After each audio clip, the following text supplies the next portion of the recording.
Good day, everyone. I've many times spoken about the strength of the South African military and that we are a sitting duck. If you look at the African continent, we used to have the strongest military.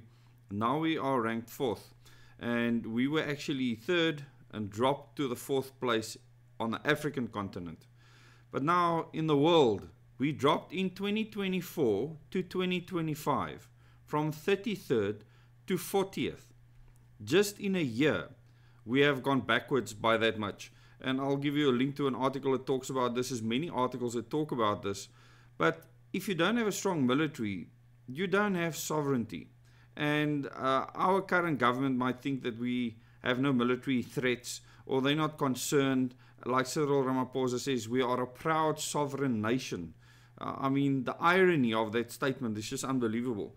But in this one article from Business Tech, it says South Africa's military strength versus the world in 2025. Military website Global Firepower has published its military strength ranking for 2025, featuring 145 countries, with the ranking utilizing more than 60 different factors to determine a given nation's power index.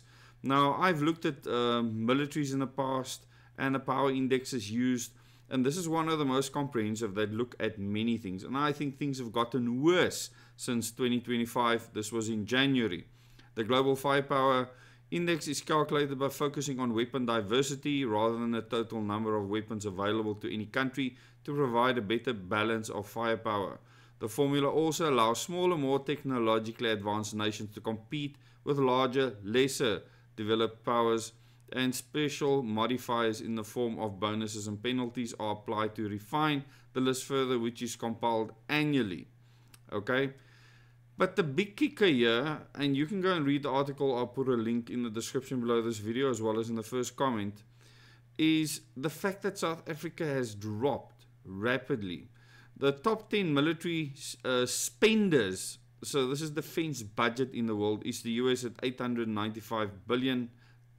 China at $267 billion, which is basically more than a third, less than a third of the US. Then Russia at $126 billion, India at 75, Saudi Arabia at 74, UK at 71, Japan 57, Australia at 55, France at 55, Ukraine at 53. Now for Ukraine to spend that much, the US has to be involved. The USA has the largest air force among the top 10 global military powers, and China has the most troops and naval vessels.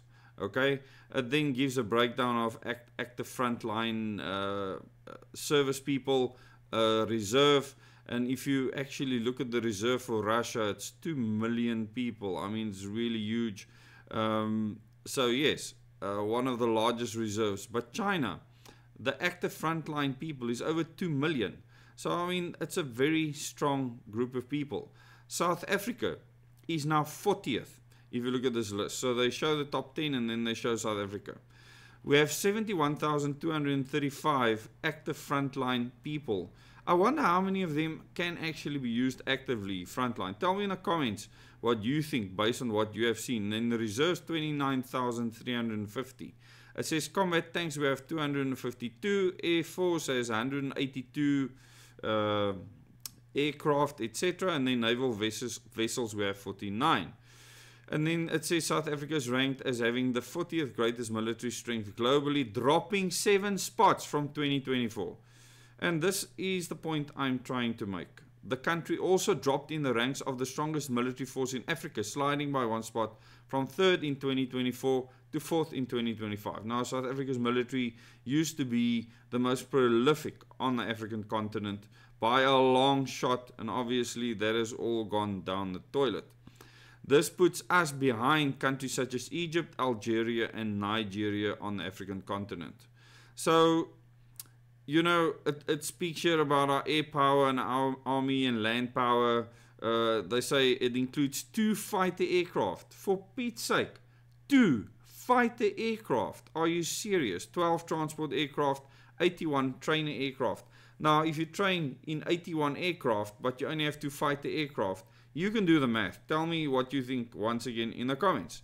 97 total helicopters, of which 10 are attack helicopters. I don't think that we stand any chance of defending our country against any foreign threat. And I mean, if you look at what's happening in the world right now, with Japan's economy tanking, China talking about attacking flippin' Australia, and really taunting them, saying that we'll kick your butt, six love. If you look at what's happening globally right now, you need to think about your defense force. You can't just ignore your defense force. The USA certainly thinks about that all the time. So does China, so does Russia, for good reason. Army and land power, 252 combat tanks, 18,692 armored fighting vehicles, and then 49. I wonder how many people can actually use those vehicles. I know that they are stored all over the country. How well are they serviced? Are they rust buckets? What is the condition? I would like to know.